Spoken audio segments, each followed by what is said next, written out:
زیادہ تر عرب خانہ بدوش ہوا کرتے تھے۔ تجارت کے لیے ایک جگہ سے دوسری جگہ جانے کی وجہ سے انہیں مسیحیت اور یہودیت جیسے دیگر مذاہب سے بھی کچھ نہ کچھ واقفیت حاصل تھی۔ کچھ عرب شام اور مصر جاتے تھے اور کچھ مسیحی اور یہودی عرب کے علاقوں میں رہتے تھے۔ نیز اسلام سے پہلے عرب معاشرہ انتہائی پست تھا، ظلم اور بربریت عام تھی، لوگ مختلف قبائل میں تقسیم تھے اور ہر قبیلے کا اپنا ایک بت ہوتا تھا جس کی وہ عبادت کرتے تھے اور دیگر دیوتاؤں کی پوجا کرتے تھے۔ اسلامی علماء اور فلاسفہ کے مطابق اسلام سے پہلے کا دور دراصل جاہلیت کا دور تھا۔ دوسرے الفاظ میں عرب تاریخی دور میں رہتے تھے، لیکن اسلام نے عرب معاشرے میں گہرے انقلابات برپا کیے۔ اسلام نے دراصل عربوں کو طریق سے دور نکالا اور انہیں ایک نئی ثقافت اور تہذیب عطا کی۔ اسلامی انقلاب کے نتیجے میں عرب ایک عظیم قوت بن گئے۔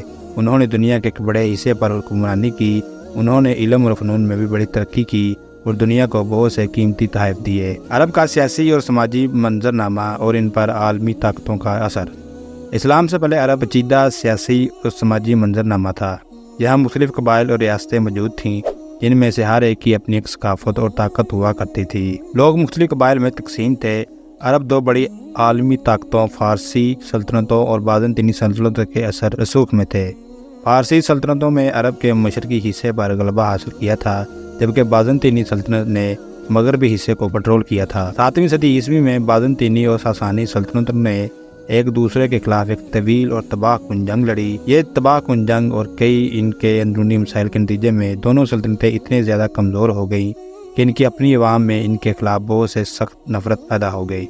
لہذا عرب کچھ ایسے کیفیت میں تھے کہ دو عالمی طاقت ان کے ارد گرد قائم تھیں، جس کی وجہ سے عرب سماجی مغلوب اور کمزور تھے۔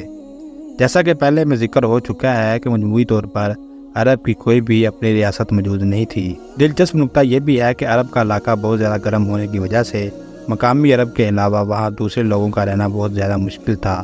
فارس اور بازنطینی سلطنت سے تعلق رکھنے والے لوگ یہاں زندگی گزارنے کا بالکل بھی نہیں سوچ سکتے تھے۔ لہذا مجموعی طور پر عرب سماج میں ہر چیز کے حوالے سے بہت زیادہ پسماندگی تھی۔ لوگ انتہائی سادہ اور غربت کی زندگی گزارتے تھے۔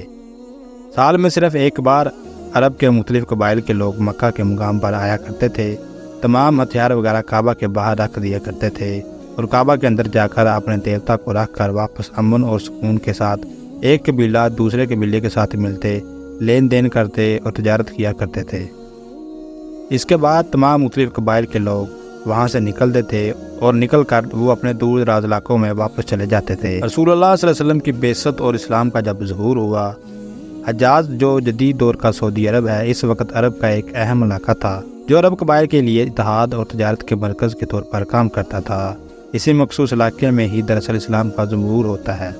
ایسا نہیں ہے کہ عرب بالکل بھی خدا کو نہیں مانتے تھے، بلکہ اسلام سے پہلے عرب کی مذہبی عقیدہ کئی خداؤں اور شرک پر مبنی تھا۔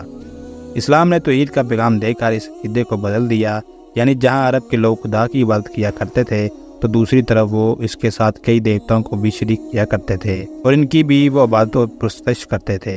لہذا جب رسول اللہ صلی اللہ علیہ وسلم عرب معاشرے میں مبعوث ہوئے تو آپ صلی اللہ علیہ وسلم نے بنیادی مقام جو دیا وہ دراصل یہ تھا کہ لا الہ الا اللہ محمد رسول اللہ، کوئی خدا نہیں مگر اللہ اور محمد اللہ کے رسول ہیں۔ یعنی مسئلہ یہ نہیں تھا کہ عرب خدا کو پوجتے نہیں تھے، بلکہ وہ اصل خدا یعنی اللہ تعالیٰ کے علاوہ دوسرے خداؤں اور بتوں کو بھی شریک کر کے ان کی عبادت کیا کرتے تھے۔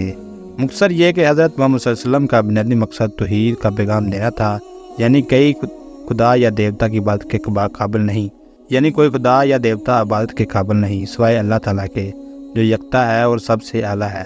آپ صلی اللہ علیہ وسلم نے لوگوں کو بتایا کہ اللہ تعالیٰ ہی واحد معبود ہے اور اس کے علاوہ کوئی عبادت کے قابل نہیں ہے۔